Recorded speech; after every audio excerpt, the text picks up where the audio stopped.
मतलब ये हमारा आज का क्वेश्चन है कि क्या सर्वे सही में स्थगित हो गया। जय हिंद साथियों, स्वागत है हमारे यूट्यूब चैनल बिहार सर्वे इन्फॉर्मेशन में। बहुत ज्यादा चर्चा में है कि सर्वे बंद हो गया है या सर्वे स्थगित हो गया है, तो इसमें कितना सच्चाई है, आज हम इसके बारे में डिस्कस करेंगे। इसमें तीन पहलू है। एक पहलू है कि बहुत सारे न्यूज़पेपर में दे रहा है कि सर्वे स्थगित कर दिया गया है।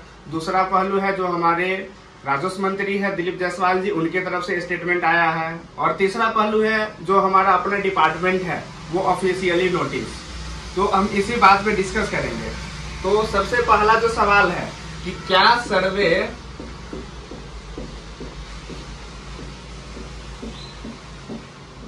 सही में स्थगित हो गया है।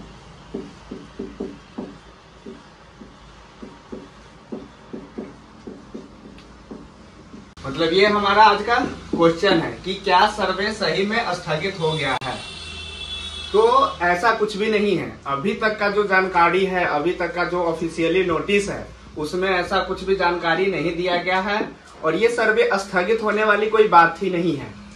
इसमें है कि आम रैयत को, जो हमारे राजस्व ग्राम में, जो हमारे अंचल में, हमारे मतलब स्टेट में जो रैयत रह रहे हैं, उनके लिए तो कागज जमा करना आसान है।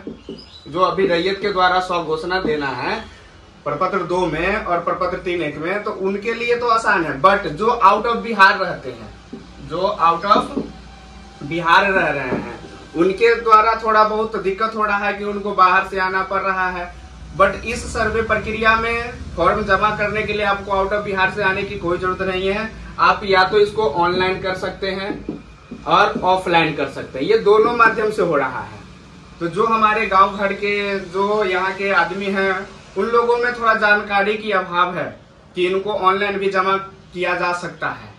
तो इसीलिए, और अभी तक जो है कि सर्वे को स्टॉप नहीं किया गया है, न कभी किया जाएगा। इसको सिर्फ स्लो डाउन किया गया है। और इसमें जो अभी तक जानकारी मिली है कि टाइम, जैसे होता है कि जो हमारा कोई भी मौजा ले लीजिए, उसमें प्रपत्र 1 होता है। तो प्रपत्र 1 जो होता है, उसमें जो हमारे उप समाहर्ता, जो हमारे डीएम साहब, जो हमारे बंदोबस्त पदाधिकारी, इनके तरफ से एक उद्घोषणा किया जाता है। उद्घोषणा में होता है कि आपके राजस्व ग्राम के, आपके मौजा में, आपके अंचल में, इस मौजा में मतलब सर्वे का काम स्टार्ट हो गया है। ये उद्घोषणा किया जाता है। इसको न्यूज़पेपर में भी प्रकाशित किया जाता है और बाय लेटर मतलब निकाला भी जाता है।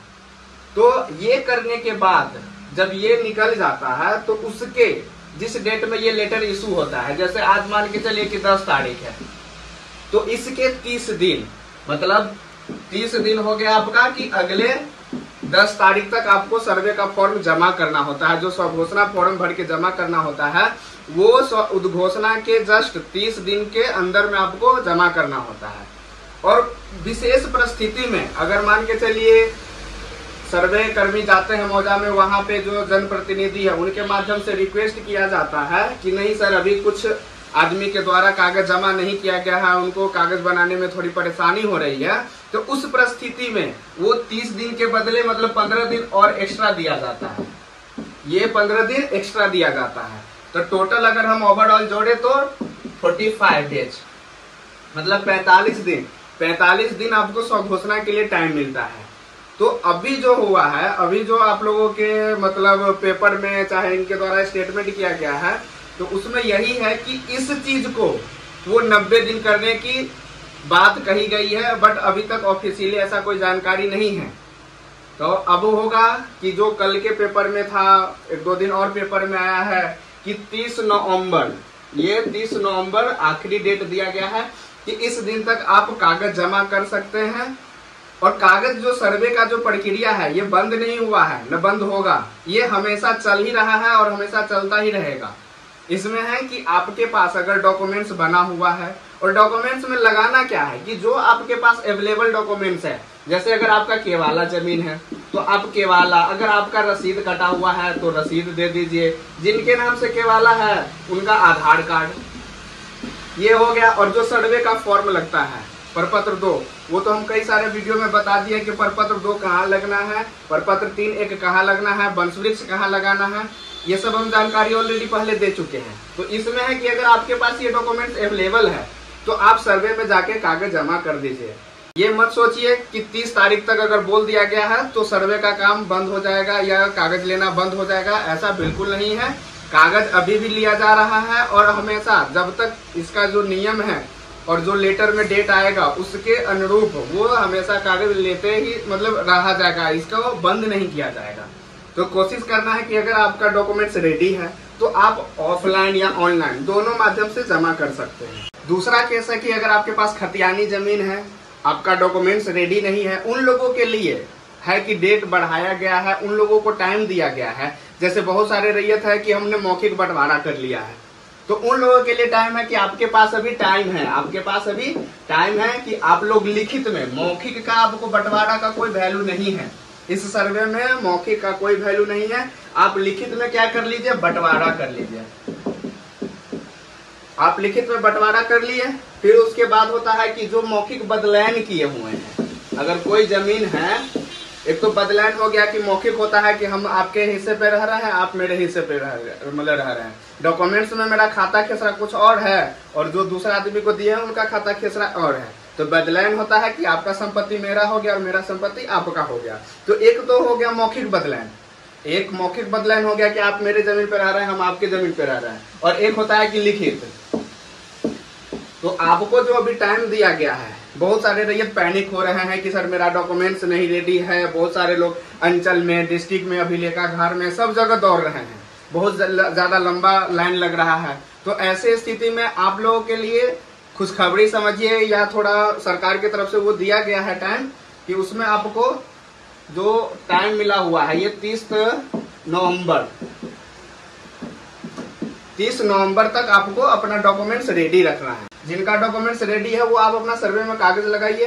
तो इसमें है कि मेन जो बंटवारा है उसके लिए दिया गया है टाइम कि पंचनामा बंटवारा आप सही कर लीजिए। आपके पास अगर मौखिक बदलायन है तो आप उसको लिखित में करवा लीजिए। तो मेन हाँ, अगर किनके पास रसीद नहीं है, जिनका अगर होता है कि हम मोटेशन के लिए अप्लाई किए हैं और 10 दिन 5 दिन में मेरा रसीद कटने वाला है, तो उन लोगों के लिए टाइम है कि आप रसीद, किन्हीं के आधार कार्ड में अगर नाम गलत है उसको नाम सुधार कर लीजिए, किन्हीं को शपथ पत्र बनवाना है वो शपथ पत्र बनवा लीजिए। तो इस सब के लिए ओवरऑल आपको टाइम दिया गया है कि सर्वे स्थगित नहीं, मतलब आपको टाइम दिया गया है कि जो चीजें अब 1 महीना में होना था वो अब आपको 3 महीना का टाइम दिया गया है। ये नहीं कि बहुत सारे लोग बोल रहे हैं, बहुत सारे हमारे जो व्यूअर है उनके द्वारा कमेंट भी किया जाता है और कॉल भी किया जाता है कि क्या सर सर्वे बंद हो गया है, सर्वे बंद हो गया। तो ऐसा बिल्कुल नहीं है, सर्वे बंद नहीं हुआ है, वो हमेशा चल रहा है और चलते रहेगा। बट आपके तरफ से जो डॉक्यूमेंट्स है, अगर आपका डॉक्यूमेंट्स रेडी है आप सर्वे में लगा दीजिए और निश्चिंत हो जाइए। जिनका डॉक्यूमेंट्स अगर रेडी नहीं है तो वो आराम से आप पहले कागज दुरुस्त कीजिए, अपना कागज अगर रेडी हो जाता है तो फिर आप सर्वे में कागज लगा दीजिए और अपना काम खत्म कीजिए।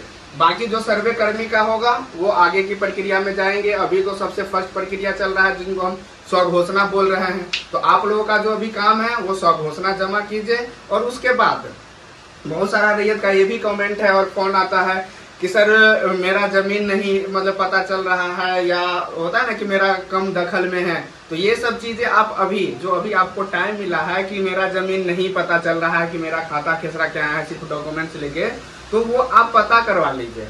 अगर आपको लग रहा है कि मेरा कहीं आर मेर गलत है कि ये सीधा होना चाहिए, ये 1 फीट और आगे जाएगा, तो वो आप अमीन रख के जैसे भी हो आप अपना उसको अगर करवा लीजिए, अपना मेर सही कर लीजिए। जो भी आपका फसल वसल लगने वाला है, जब सर्वे कर्मी जाएंगे उस समय उनको प्लॉट पे जाना है, तो उस समय के लिए आप अपना मेर वेर सही कर लीजिएगा, तभी तो वो किस्तवारी कर पाएंगे जब प्लॉटिंग का काम होगा। तो ये सब चीजें, तमाम बातें जो है आपको डॉक्यूमेंट्स रेडी रखना, ये सब आपका कर्तव्य है। और कागज रेडी करके अपना सर्वे में बढ़ चढ़ कर हिस्सा लीजिए। जो हमारे सर्वे कर्मी है उनका आप सहयोग कीजिए। बाकी और भी अगर आपको सर्वे से रिलेटेड कोई क्वेश्चन हो या मन में कोई डाउट हो तो आप हमारे कमेंट बॉक्स में कमेंट कीजिए। हम आप कोशिश करेंगे कि आपका रिप्लाई जरूर करें। और आपको अगर ये हमारी वीडियो अच्छी लगे तो हमारे चैनल को लाइक एवं सब्सक्राइब जरूर करें। वीडियो देखने के लिए धन्यवाद।